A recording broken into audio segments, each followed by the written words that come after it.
Hello everyone, आज है 27 अगस्त और आज इस वीडियो में हम बात करने जा रहे हैं दो ऐसे सरकारी शेयर के बारे में जो पिछले काफी दिनों से काफी ज्यादा दबाव झेल रहे हैं।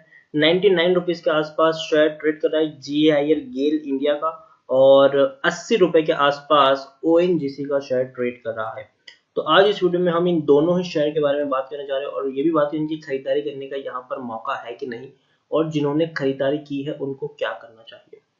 तो वीडियो को शुरू करूं उससे पहले अगर आपने अभी तक चैनल को सब्सक्राइब नहीं किया है तो प्लीज अभी इसे सब्सक्राइब कर लीजिए, क्योंकि आगे भी बहुत सारे वीडियोस हैं जो आपको काफी ज्यादा हेल्प करेंगे। तो चलिए शुरू करते हैं। तो गेल इंडिया 99 रुपीज के आसपास ये शेयर अभी ट्रेड कर रहा है। पिछले एक महीने की हम बात करें तो पिछले एक महीने में 2-2.5% की इसमें तेजी जरूर देखने को मिली है। इस बीच 93 रुपीज का लो है, 101 रुपए का हाई है। एक साल की अगर हम बात करें तो पिछले एक साल में 23% की गिरावट है, 140 रुपए तक का हाई बना था। और देखिए कोविड के चलते ऐसा वक्त भी था कि 69 रुपीज तक ये शेयर टूट गया था। बाद में बढ़िया रैली आई, अब देखिए तेजी आई, गिरावट आई, फिर बड़ी तेजी आई, 95 तक पहुंचा, वापस 80 रुपए तक टूट गया, वापस 101 रुपए तक पहुंचा, वापस शेयर 95 रुपए तक टूट गया, वापस शेयर 105 रुपए तक पहुंचा, और वापस यहाँ पर 93 रुपीज तक टूटा। अब वापस ये शेयर 100 रुपए तक भी पहुंच गया है।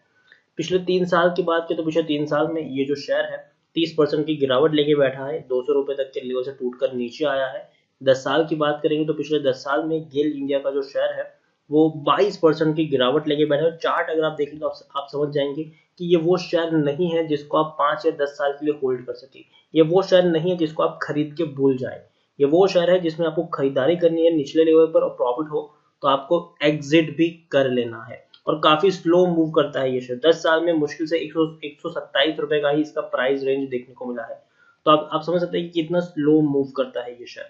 यहाँ पर अगर हम देखें तो 45,000 करोड़ के आसपास का इसका मार्केट कैप है, लार्ज कैप शेयर है ये। NSE में देखें तो 67 लाख से भी ज्यादा का इसका वॉल्यूम ट्रेड है। शेयर होल्डिंग की मैं बात करूँ तो जरूर प्रमोटर के पास 52.10% की होल्डिंग है, और सरकारी कंपनी तो भैया प्रमोटर यहाँ पर गवर्नमेंट ही है।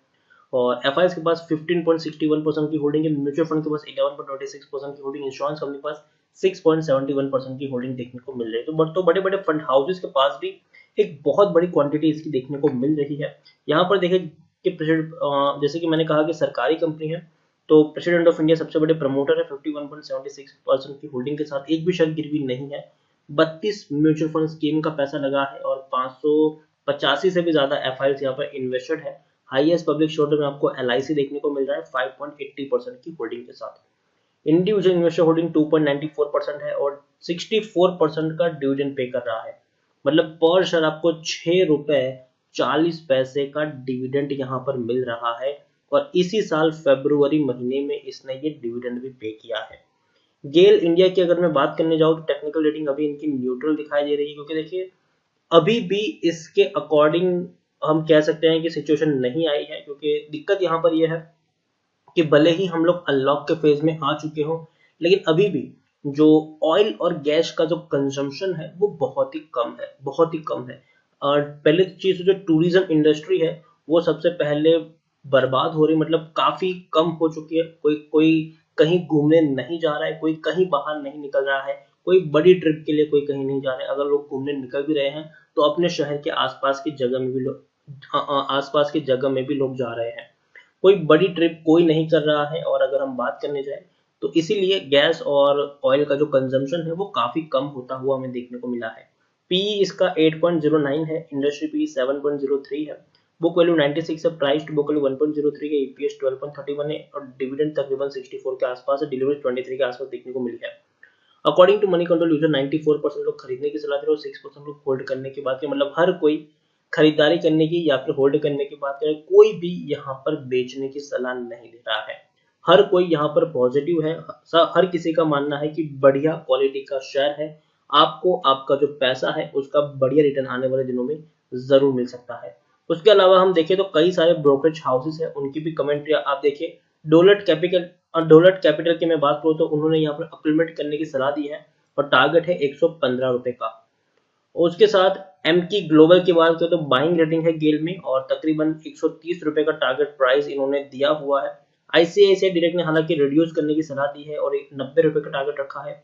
उसके साथ अगर हम देखें तो मोतीलाल ओसवाल ने बाय करने की रेटिंग दी है और 150 रुपए का टारगेट गेल में रखा हुआ है। तो बड़े बड़े फंड हाउसेस का भी थोड़ा बहुत पॉजिटिव व्यू हम यहाँ पर कह सकते हैं।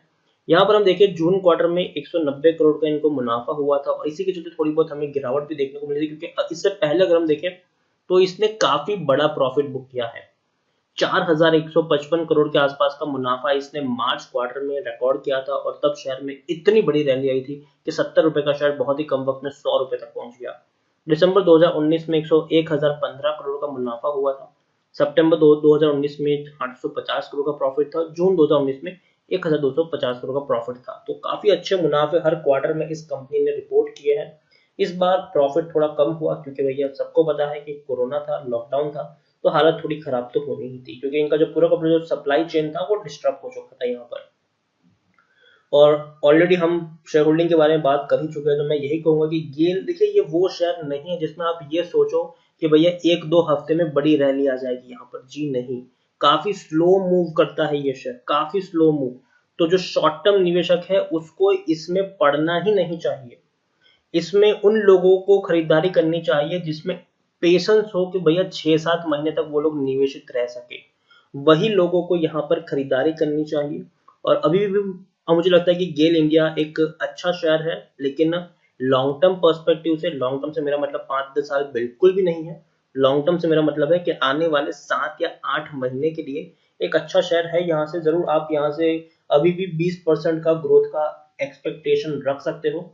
मुझे लगता है कि शेयर आराम से 120 रुपए के आसपास जा सकता है लॉन्ग टर्म में, आने वाले 6-7 महीने में उससे ऊपर भी निकल सकता है। तो खरीदारी की है तो बने रहो, फ्रेश बाइंग करना चाहो कर सकते हो, लेकिन एक साथ एक ही प्राइस से बहुत सारा शेयर्स मत खरीदना। इस बीच काफी सारी अप्स एंड डाउन भी देखने को मिलेगी। तो अगर आपको 100 शेयर खरीदने पहले 20 शेयर खरीदो, वेट करो गिरावट आए थोड़ी और क्वांटिटी ऐड करो, वेट करो गिरावट आए थोड़ी और क्वांटिटी ऐड करो, वेट करो। इस तरीके से आप यहाँ पर प्ले कर सकते हैं और कम से कम 7 या 8 महीने का प्लान लेके चलने का आपका इरादा हो तो ही खरीदारी करें। गेल के साथ साथ ओएनजीसी का भी यही सीन है, ये भी काफी स्लो मूव करता है। आप देखिए 80 रुपए के आसपास शेयर ट्रेड कर रहा है। एक महीने में अगर हम देखें तो एक महीने में जहां था वहीं पर पहुंचा है। 82 रुपीज तक का हाई है, 75 रुपीज तक का लो है। एक साल में इसमें बहुत बड़ी गिरावट आई है, 35% तक टूट गया शेयर। और देखिए बाकी कंपनियों की तरह इसमें भी अभी कोई इतनी बड़ी खास रैली नहीं आई है। बाकी कंपनियों में यह था कि जितनी गिरावट आई थी उतना ऑलमोस्ट बाकी कंपनियां वहां तक पहुंच चुकी, लेकिन ओएनजीसी अभी तक वहां तक नहीं पहुंचा है। 90 रुपए तक का हाई बनाया जरूर था, 90 रुपए तक शेयर पहुंचा जरूर था, लेकिन बाद में वापस यहाँ पर प्रेशर क्रिएट हुआ और शेयर टूटना शुरू हो गया है। 10 साल का चार्ट देखेंगे तो ये भी उसी की तरीके से आपको बिहेव करता हुआ देखने को मिलेगा जैसा गेल करता है, कि भैया 5-10 साल के निवेश करने लायक ये शेयर नहीं है। यहाँ पर आप गिरावट आने पर शॉर्ट टर्म का गेम प्ले करें। शॉर्ट टर्म से मेरा मतलब यह है कम से कम 3-4 महीने का गेम या फिर 7-8 महीने का गेम आप यहाँ पर प्ले कर सकते हैं और अच्छी पोजीशन आप यहाँ पर बना सकते हो। लार्ज कैप शेयर है ये, 1,02,000 करोड़ के आसपास का मार्केट कैप। एनएससी में देखेंगे तो 1.5 करोड़ से भी ज्यादा का इसका हमें वॉल्यूम ट्रेड देखने को मिल रहा है। शेयर होल्डिंग की मैं बात करूँ तो 60.41% की होल्डिंग प्रमोटर के पास है। और अगेन ये भी एक सरकारी कंपनी है, तो भैया प्रमोटर यहाँ पर आपको प्रेसिडेंट ऑफ इंडिया ही देखने को मिल जाएंगे। एफआई के पास 8.10% की होल्डिंग है, म्यूचुअल फंड के पास 6.06% की होल्डिंग, इंश्योरेंस कंपनी के पास 10.49% की होल्डिंग देखने को मिली है। और आप देख सकते हैं यहाँ पर 31 म्यूचुअल फंड स्कीम का पैसा लगा है। प्रमोटर का एक भी शेयर गिरवी नहीं है। 602 एफआई इन्वेस्टेड है और हाईएस्ट पब्लिक शेयर में आपको एलआईसी देखने को मिल रहा है 9.84% की होल्डिंग के साथ। डिविडेंड 100% का पे कर रहा है। देखिए 5 रुपए पर शेयर का डिविडेंड इस बार इन्होंने पे किया है मार्च महीने में। तो दोनों ही कंपनियां दमदार डिविडेंड पे करती है, भले ही 100 रुपए से कम प्राइस पर अवेलेबल है, लेकिन डिविडेंड आप देखें तो 6.5 रुपए का डिविडेंड आपको गेल इंडिया पे करता है और 5 रुपए का डिविडेंड आपको ओएनजीसी यहाँ पर पे करता है। टेक्निकल रेटिंग इसकी काफी शानदार है और पी देखिए 7.68 है, जबकि इंडस्ट्री पी 7.03 है। 150 के आसपास की बुक वैल्यू है, 0.52, काफी सस्ते वैल्यूएशन के ऊपर भी ये शेयर अवेलेबल है, ऐसा हम यहाँ पर कह सकते हैं। According to Moneycontrol user 82% लोग खरीदने की सलाह दे रहे हैं और 18% लोग बेचने की भी सलाह दे रहे हैं। यहाँ पर ओएनजीसी के बारे में अगर हम यहाँ पर बात करने जाए तो जो सिचुएशन यहाँ पर निकल कर आ रही है वो ये है कि पहली जो लेटेस्ट अपडेट है कि ओएनजीसी बोर्ड कंसिडर कर रहा है 45,000 करोड़ रुपए रेज करने का नेक्स्ट वीक में। तो ये बहुत ही बड़ी खबर है। बैंक के पास, कंपनी के पास इनफ लिक्विडिटी होगी तो आने वाले दिनों में और अच्छे से कंपनी इसको चला पाएगी। तो बहुत ही अच्छी बात है, बोर्ड जो प्लान कर रहा है 45,000 करोड़ रुपए रेज करने का, और अगर कंपनी ये रेज कर लेती है तो काफी एक स्ट्रॉन्ग पोजीशन इनकी हो जाएगी। गिरावट की वजह थी कि भैया मार्च क्वार्टर में 6,875 करोड़ का इनको नुकसान हुआ था। शायद इतने क्वार्टर बाद पहली बार होगा कि ओएनजीसी को इतना इतना बड़ा और भारी नुकसान झेलना पड़ रहा था। इससे पहले आप देखिए कंपनी 5,000 से 6,000 करोड़ तक के हर क्वार्टर में प्रॉफिट करती थी। यहाँ पर मैं यही कहूंगा कि ओएनजीसी के बारे में भी बड़े बड़े फंड हाउसेस यहाँ पर खरीदारी कर रहे हैं, और ये शेयर भी वो नहीं है कि आप यहाँ पर 1-2 महीने का निवेश का प्लान बनाएं। आपको कम से कम यहाँ पर 6 या 7 महीने तक का रुकने का अगर आपका पेशेंस हो तो ही खरीदारी करें, और मुझे लगता है कि 6-7 महीने में ये शेयर 100 रुपए तक ट्रेड करता हुआ देखने को मिल सकता है। तो खरीदारी की है, बने रहो, फ्रेश बाइंग करना चाहते हो कर सकते हो, डरने की बिल्कुल भी जरूरत नहीं है। सरकारी कंपनियां सेफ कंपनियां हैं, और जिस सेक्टर से जुड़ी हुई कंपनियां हैं उसमें शॉर्ट टर्म के लिए ब्रेक जरूर लगा है, लेकिन धीरे धीरे सिचुएशन नॉर्मल होगी और बेहतर होगी, और शेयर में आपको रैली भी देखने को मिल जाएगी। तो अगेन खरीदारी की है, बने रहो, और काफी स्लो मूव करेगा। अगेन मैं कह दूं आपको काफी स्लो मूव करेगा, तो जो लोग शॉर्ट टर्म के निवेशक है वो तो दूर ही रहे, लेकिन जिनका नजरिया कम से कम 6-7 महीने के निवेश का है वो ही यहाँ पर पोजीशन बनाने की कोशिश करे, और जरूर आपको आने वाले वक्त में 20-25% का मुनाफा यहाँ पर कमाने का मौका मिल जाएगा। तो इसी के साथ वीडियो को एंड करूंगा। अगर आपको वीडियो पसंद आया हो तो प्लीज इसे लाइक कर शेयर करें।